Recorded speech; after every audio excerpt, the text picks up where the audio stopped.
Tonight on NewsCenter. NewsCenter covers the February ice storm.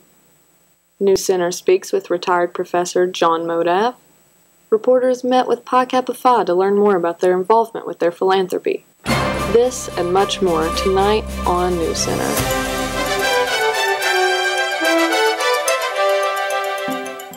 Good evening and welcome to NewsCenter. I'm Jude O'Neill here with Austin Mason. Here's what's making headlines for March 4th, 2021. Morehead State University has announced it will freeze housing rates for the upcoming school year. They say it is an initiative to help students and their families during the pandemic. MSU President Dr. Jay Morgan says MSU will continue to evaluate strategies and look for ways to make higher education as affordable as possible to as many students as possible at the university. Housing options will range from $1,700 at Padula and Lundergan Halls on the university farm to nearly $6,000 on the main campus. For more information on housing, visit moreheadstate.edu/housing. The recent inclement weather has taken a serious toll on our university and its students. NewsCenter has the following. Morehead State University has experienced its fair share of bad winter weather. With a mix of ice, snow, and rain, the university made the decision to cancel classes for 8 days, including a scheduled academic break for students. This weather has caused students several problems. Yeah, I've seen a couple people, well, I feel like every day there's a new person falling or slipping on ice, but not completely falling. Most people catch themselves, luckily. I've done that a couple times. Yeah, I saw someone fall the other day. It was like the first day that we went back to classes after all of that. And the sidewalks to Reed are just complete ice. And I was trying to walk on the road, and they were going ahead and walking on the sidewalk, and he just busted himself. Alongside travel, another problem facing students is classwork. Because of the cancellations, classes are now being forced to modify their workload to accommodate. I mean, yeah, it put me behind in classes because my professors tried to go ahead with some of them sometimes, and like it seemed like they didn't really know the plan, and I didn't really know the plan, and yeah, so I'm behind a couple days. Now all of my exams, got rescheduled. And reschedule tests, which is difficult as well because we've all kind of gotten behind. For updates on weather conditions and school cancellations, follow MSU on social media, check your student emails, and sign up for text notifications through the Live Safe app. For NewsCenter, I'm Willard Ferguson. Tuesday morning, St. Clair Regional Hospital announced they will be increasing its staff's minimum wage from $8.51 an hour to $12.50 an hour. St. Clair also says this increase will affect more than 20% of the facility's workforce, and it will include several essential positions across the entire health system. CEO Donald H. Lloyd II says the pay increase will help ensure that all St. Clair Hospital employees will earn a just living wage for the work they provide. We'll be right back with your weather forecast after this break. At MSU, I know I can succeed because of our professors. And while I may disagree about the amount of homework at times, I know I can count on them to be there for me. So thank you for making Morehead a home and each class a family.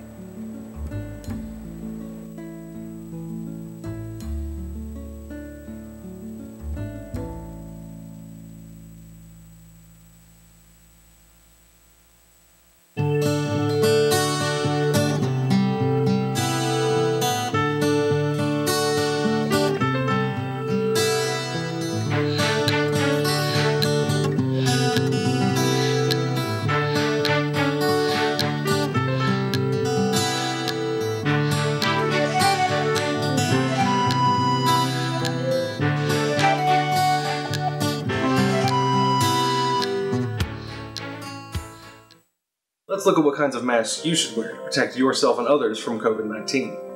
N95 masks provide the best fit and protection from airborne particles.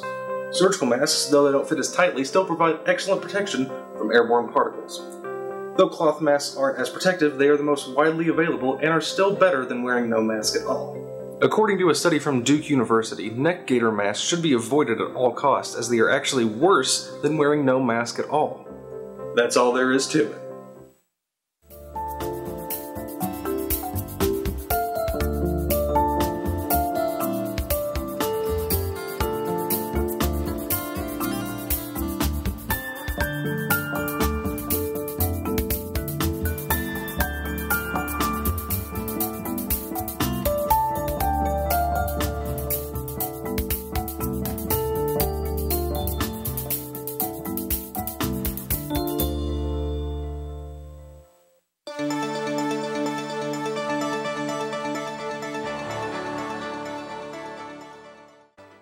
Current conditions in Moorhead are 54 and sunny.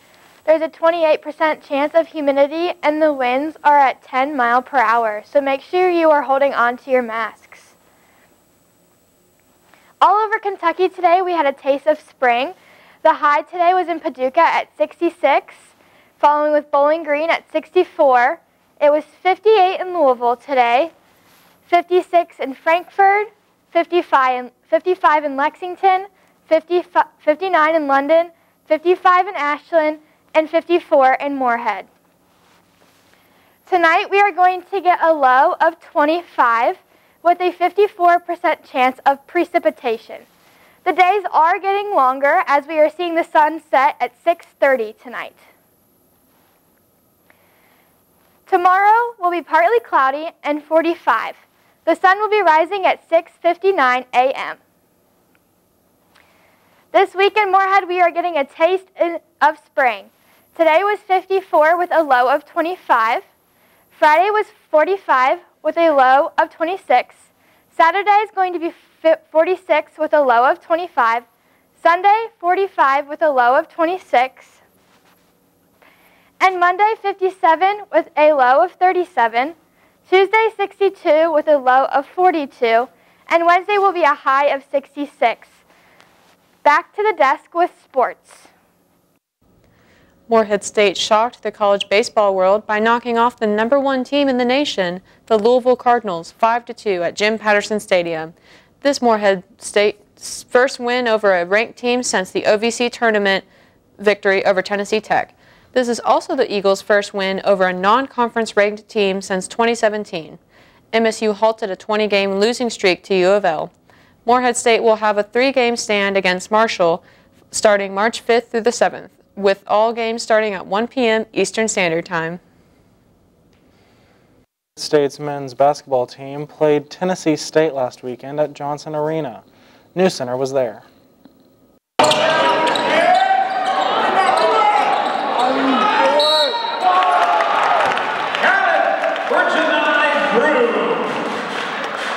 Moorhead State men's basketball team set the program record for OVC victories and locked in the #2 seed for the conference tournament with a win over Tennessee State at Johnson Arena.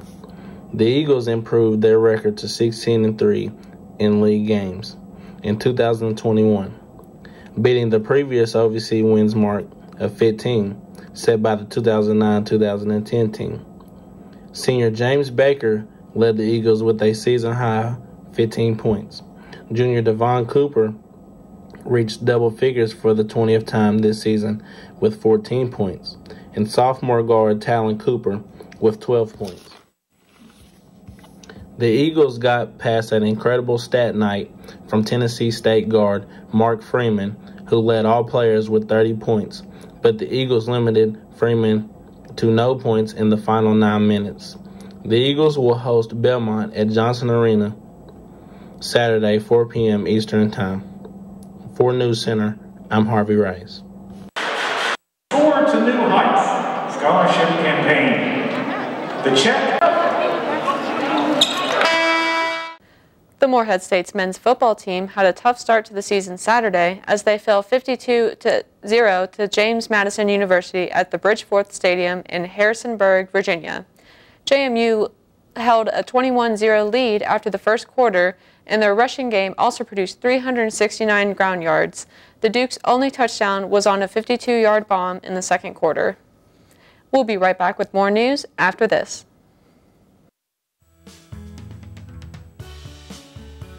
no matter where they go. No matter how high they soar. They never forget where they learned to fly. Once an eagle, always an eagle. Once an eagle, always an eagle. Once an eagle, always an eagle.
Taking place at the Claypool Young Art Building, Morehead State University's Department of Art and Design is home to a number of programs and classes.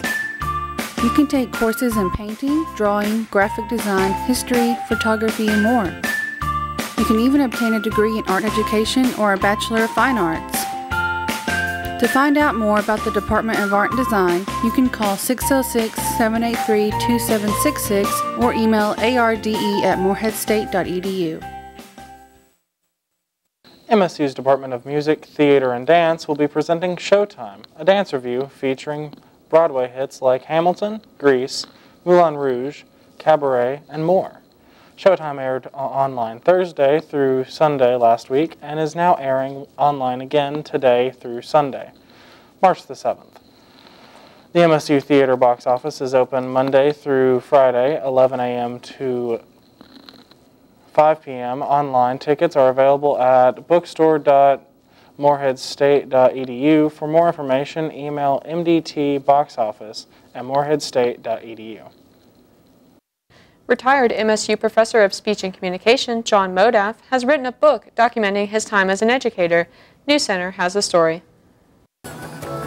Former Morehead State professor Dr. John Modaff has recently published a book detailing his day-to-day life throughout his final year as an educator. Well, I knew that it was my last year of teaching after 40 years in teaching one way or the other, and I thought it would be good to spend that last year writing along the way, both to reflect on the year that was coming to a close, but also the previous decades where I'd been teaching. When I was finished writing, or almost finished, I had no intention of doing anything but putting it away. And then pulling it out years later, as I've done with other journals that I've kept over my life, and just enjoying the things I'd forgotten, and like watching a good movie that you liked the first time and watching it again after forgetting half of it. But when I shared the completed manuscript with friends and family, they said, they said unanimously, even people who didn't know each other said, we think that other people who don't know you would enjoy this. So first I tried to go the traditional publishing route, and then I said, the heck with that, and I'll just publish it myself through KDP, and that's an Amazon company. Well, there are several stories in the book, and each one of the things that's mentioned in the subtitle of the book is reflective of a story that occurs. I think I only referenced two of them. How a Booger Saved My Honor, A Standing O from Felons, and Other Tales of Erudition. And of course, if I told you the background of those stories, then I would be spoiling it. So all I can say is that you're going to find out why the Felons gave me a standing ovation and how a booger saved my honor if you read this book. It's not a highfalutin book. It's half humorous and half true, and also half serious. So that's three halves, I know. Just be ready for a little bit of coarse language and some frank reflections on what it's like to be a college professor. John Modaf's book is available on Amazon and locally at Coffee Tree Books on Main Street. For NewsCenter, this is Daniel Miller. What you gonna do tomorrow? A Moorhead resident recently pleaded not guilty to charges related to the murder of his Rowan County girlfriend, Jill Clayton. 42-year-old Gary Jeffries was arrested in December for connection to the crime and is being charged with murder, tampering with evidence, and the abuse of a corpse. The Rowan County District Court is planning a preliminary hearing and a pretrial conference to be held Monday, March 8th at 2 p.m. No bond has been set. The investigation has been ongoing since Clayton went missing last Thanksgiving. We'll be right back after the break.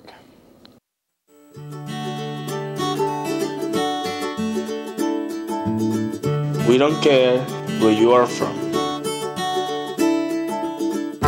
We support you. We need you. We love you. In Morehead State University, we major in diversity. We need you. We love you. Claypool Young Art Gallery, located in the center of campus, offers a wide variety of art pieces from various contemporary artists in America. Exhibitions rotate approximately once a month and also hosts art pieces created by Morehead State University students, allowing art majors to experience the learning process of showcasing their art. Claypool Young Art Gallery. Come on over today and be inspired by aspiring MSU artists.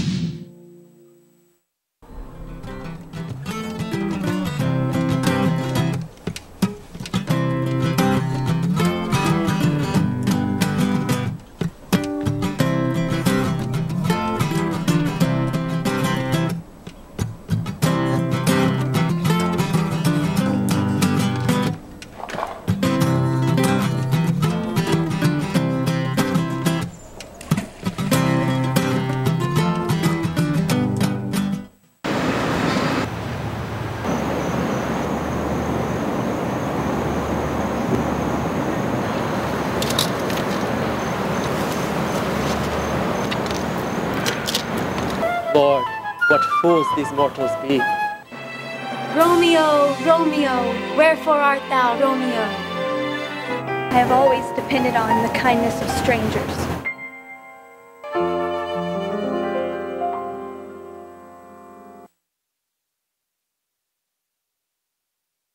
Pi Kappa Phi has found a new way to give back to the community. NewsCenter has this story. Pi Kappa Phi have been writing letters to the residents at Horizon Village. Horizon Village is a HUD-funded residential complex that offers supports in a 15-room group living complex, and it has 2 apartment buildings, which also houses another 15 residents. We offer supports and services to adults with intellectual and physical disabilities, committed to enhancing their opportunities, independence, and quality of life. We've been helping them for at least 20, 30 years or more. And it's through our philanthropy. It's our local philanthropy. And we are the only fraternity to create, own, and operate our own philanthropy, and that's the Ability Experience. What can we do for philanthropy? Obviously, with COVID, we can't really do too much or anything at all in person, not just Greeks, but any organization. So we knew that the residents missed us. We weren't allowed to go there due to them being high risk. So I thought a few ideas. I talked to some of my SGA folks, since I'm a senator, and some other organizations. What can we do, really? And I was like, how about letters? Because I know they've done letters for other things. For Valentine's Day, for Veterans Day, I was like, it's something simple and easy. Pi Kappa Phi have been really good to reach out. They've called numerous times. They have called to check on them. And they have just recently started with the letters, and they have been addressed like to everybody. Everybody that lives out here gets a letter, and it could be just as far as to say, hey, how are you doing, or something like that. But we're just very blessed and fortunate to participate with this fraternity. As Jared said, he came to me and was like, hey, I think we should definitely try to help our friends at Horizon. I know a couple brothers have been calling them, talking to them throughout the phone, but of course we don't have everyone's phone number and it's hard to communicate with 30, 40 people at once. So we decided we should try to write letters, and I wanted to expand it to others because spreading charity throughout the community is something everyone wants to do. And we paired up with Best Buddies, who's also affiliated with Horizon Village and the Four Paws program, and we felt like those three organizations plus SGA was great service organizations, and we wanted to just help out, and they volunteered and we came together and planned it all. Reporting for NewsCenter, I'm Willard Ferguson. Broward County's reported COVID cases have totaled 1,959 positive cases, alongside a 4.6% positivity rate within the state. Governor Beshear informed Kentucky residents yesterday that in spite of a decline in cases, Kentuckians must work together to defeat the virus. Vaccines are available in phases and are currently available to frontline workers, first responders, and anyone over the age of 60.